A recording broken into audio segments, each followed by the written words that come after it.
E aí, moçada? Vamos então começar mais uma aula aí do professor Matheus, aqui no canal Ciência Bio. Hoje então, com um aparato aqui, como vocês podem ver, né, um aparato aqui melhorzinho, até para ficar um pouco mais audível aí as aulas, né, ter um áudio aí um pouquinho melhor, tá? E vocês realmente poderem compreender um pouco mais aquilo que o professor Matheus está falando, né? Vamos começar então hoje falando aqui de uma aula, na verdade, feita para o primeiro ano do ensino médio. Então nós temos aqui componentes químicos da célula, né? Nós temos a célula formada por diversos componentes, mas o nosso organismo tem, na verdade, dois tipos de organismos, basicamente, que seriam componentes inorgânicos e componentes orgânicos. Esses componentes eles são muito importantes, logicamente, na célula, na formação do nosso organismo, nas funções do nosso organismo, né? E tem também uma diferença, né, logicamente, entre esses nomes, né, inorgânicos e orgânicos. Essas substâncias, então, elas são as inorgânicas, são aquelas que estão no nosso organismo, mas não fazem parte da estrutura física do nosso organismo. Quer dizer, elas estão lá, elas estão contidas no nosso organismo, mas elas não formam a estrutura física das nossas células, tecidos e órgãos. Elas estão nas células, tecidos e órgãos, mas elas não fazem parte da estrutura física que faz essa composição. Nós temos depois, então, os orgânicos.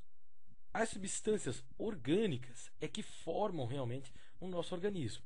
Essas substâncias são glicídios, lipídios, proteínas, enzimas, vitaminas, ácidos nucleicos.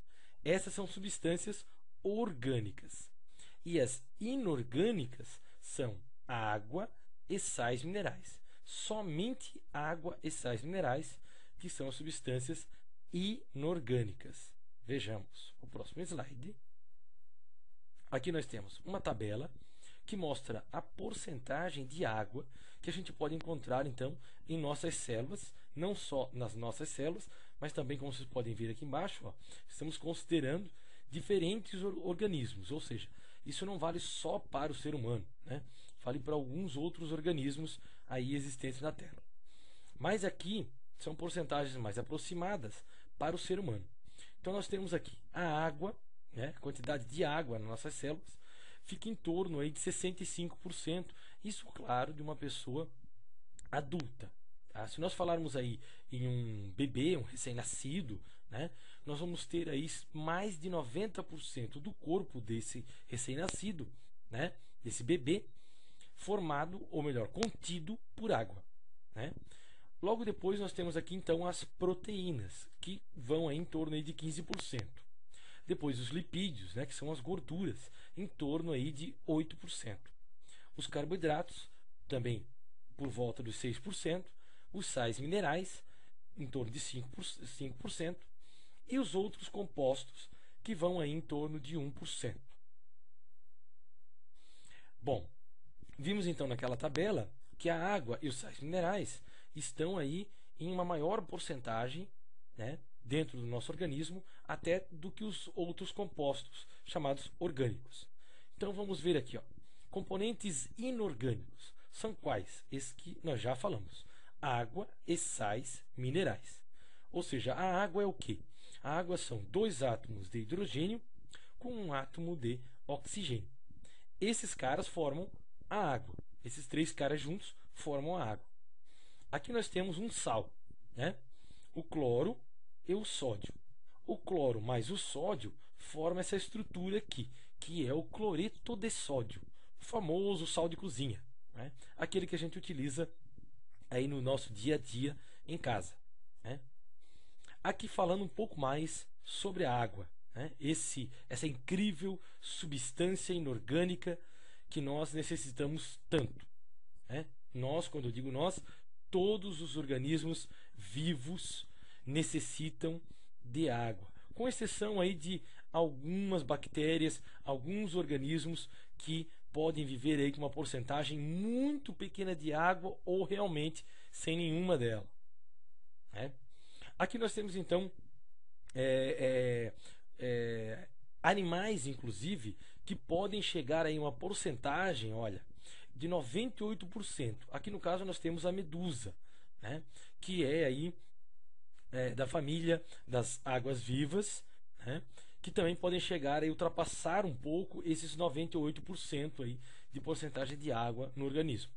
Depois nós também temos alguns outros organismos vivos que podem chegar aí com apenas 4% de água no organismo. Então vejamos que nós temos os dois extremos, né?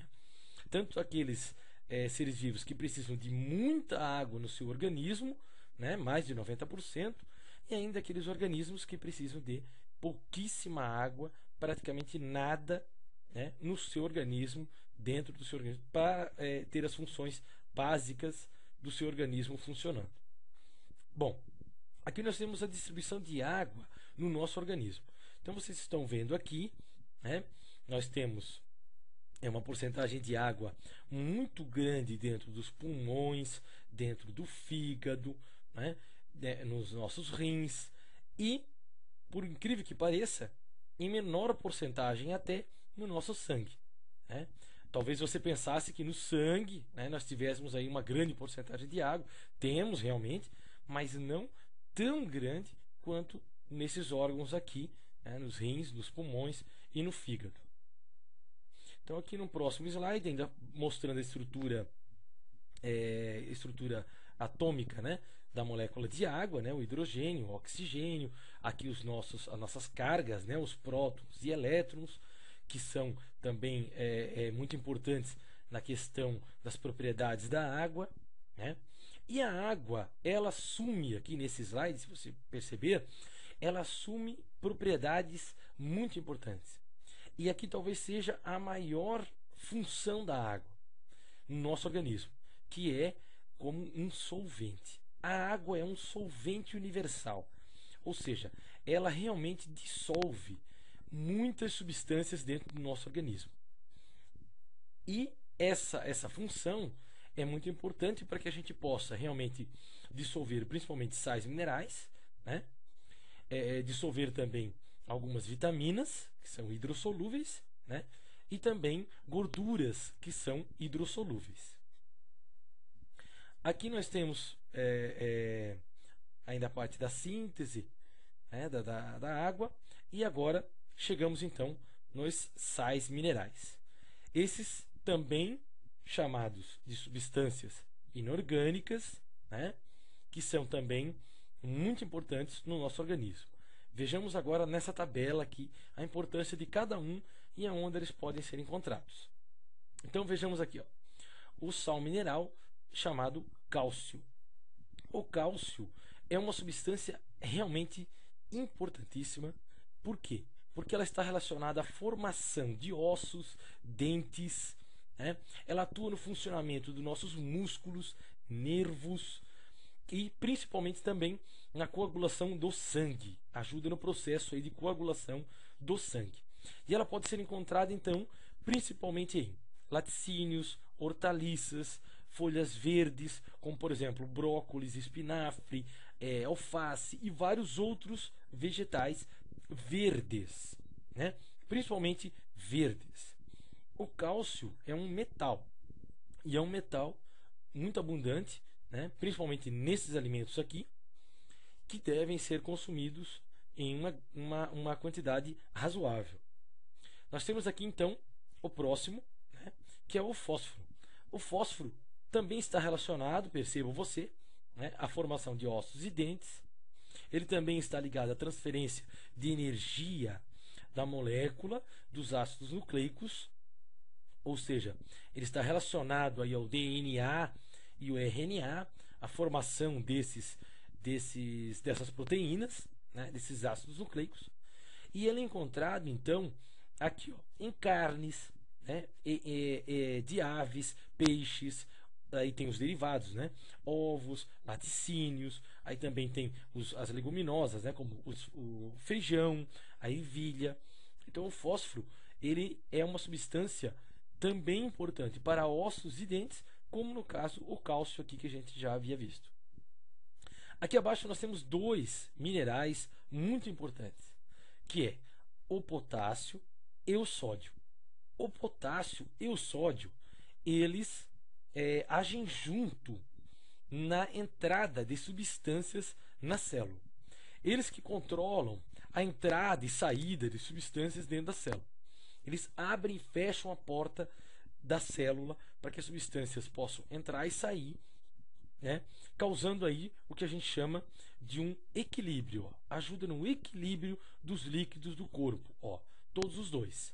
E no funcionamento de nervos, né? E membranas das células. Ou seja, o que eu acabei de dizer. Ou seja, eles ficam lá na membrana plasmática de toda a célula, colocando substâncias para dentro e para fora da célula, conforme a necessidade da célula.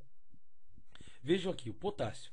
Ele é encontrado em frutas, verduras, né? Feijão, leite e cereais. O sódio, principalmente no sal de cozinha, não é? E também em sal natural dos alimentos. Ou seja, aqueles alimentos, né, que as raízes, né, os legumes, que têm uma determinada quantidade de sal, uma quantidade de sal pequena, mas uma quantidade de sal aí necessária para o consumo. Aqui embaixo, isolado aqui, nós temos o cloro. O cloro também é um mineral que tem uma função, junto com o sódio, de formar o ácido clorídrico do nosso estômago. Ou seja, ele está diretamente ligado à função de digestão. Quer dizer, ele está lá formando o ácido clorídrico no nosso estômago para que a gente possa melhorar o processo de digestão. Então, o cloro pode ser combinado com o sódio do sal comum, né? E o cloro a gente encontra aí, então, em doses adequadas, né?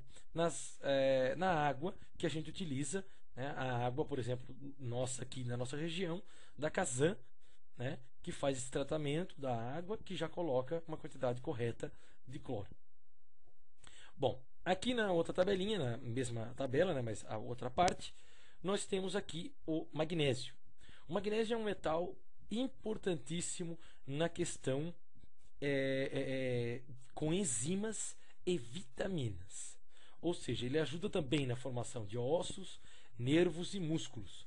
E está diretamente ligada à questão de transporte de energia, transporte de energia elétrica realmente para o cérebro, para funções neurais. E ele pode ser encontrado, olha aí, ó, em hortaliças, folhas verdes, cereais, carnes, ovos, feijão, soja e banana. Né? Então, o magnésio é um minério, né, muito encontrado, muito facilmente encontrado aqui para nós. Então, nós temos aqui, ó, o ferro. O ferro é muito importante, ligado à hemoglobina. O ferro é o elemento de sal mineral, o composto químico, que auxilia na formação da hemoglobina das nossas células sanguíneas. Ou seja, lá nas hemácias, os glóbulos vermelhos. Né? Esses caras são muito importantes para que a gente possa ter uma boa saúde, né? E não apresentar aí uma anemia, né? Um processo anêmico pela falta de ferro. Então é importantíssimo consumirmos, ó, fígado, carnes, gema de ovo, pinhão, legumes, hortaliças, né? E folhas verdes que possuem aí essa substância, o ferro. Aqui nós temos o iodo. O iodo, por sua vez, é também um minério que foi introduzido já fazem alguns anos, que foi uma lei, né, pelo governo federal, que mandou colocar o iodo no sal de cozinha, no cloreto de sódio. Hoje, se você vê lá na embalagem lá do seu sal na sua casa, você vai ver escrito assim: sal iodado, ou seja, sal contém iodo. E por que isso aconteceu? Porque antigamente as mulheres tinham um problema chamado hipotiroidismo, ou seja, as glândulas, a tireoide, elas apresentavam um problema de nível hormonal. Ou seja, precisava-se ter mais iodo Então, olhem só, o iodo, né, que nós estamos falando, ele é realmente muito importante, né, consumirmos o sal de cozinha, esse sal iodado, claro, numa quantidade razoável, né, numa quantidade adequada. Por quê? Porque se você consumir demais o iodo, o sal de cozinha, você na verdade vai ter ou pode ter, né, um hipertiroidismo, que é o que está acontecendo hoje com algumas mulheres, né? Porque eu digo só mulheres, porque na verdade a maior porcentagem de problemas com o iodo é realmente nas mulheres, acontece realmente nas mulheres. Acontece também nos homens, né? Mas com uma maior frequência nas mulheres. Depois nós temos aqui o último sal mineral, né, na nossa tabela, que é o flúor. O flúor, ele fortalece os ossos e dentes, ou seja, ele protege realmente contra a ação bacteriana, ou seja, ele protege nossos dentes, nossos ossos de processos corrosivos, de processos como por exemplo a cárie, né? E nós temos já a nossa água fluoretada, né, que vem da Kazan, que já vem com um nível de flúor adequado para o nosso consumo, né? Mas também pode ser encontrado então aí em peixes, né, em chás e também em boa quantidade nesses alimentos, principalmente chás e peixes, né? Bom, pessoal, era isso aí para vocês do primeiro ano. Vamos agora dar mais uma olhada talvez nesse vídeo, dar uma boa estudada e bom dia para vocês.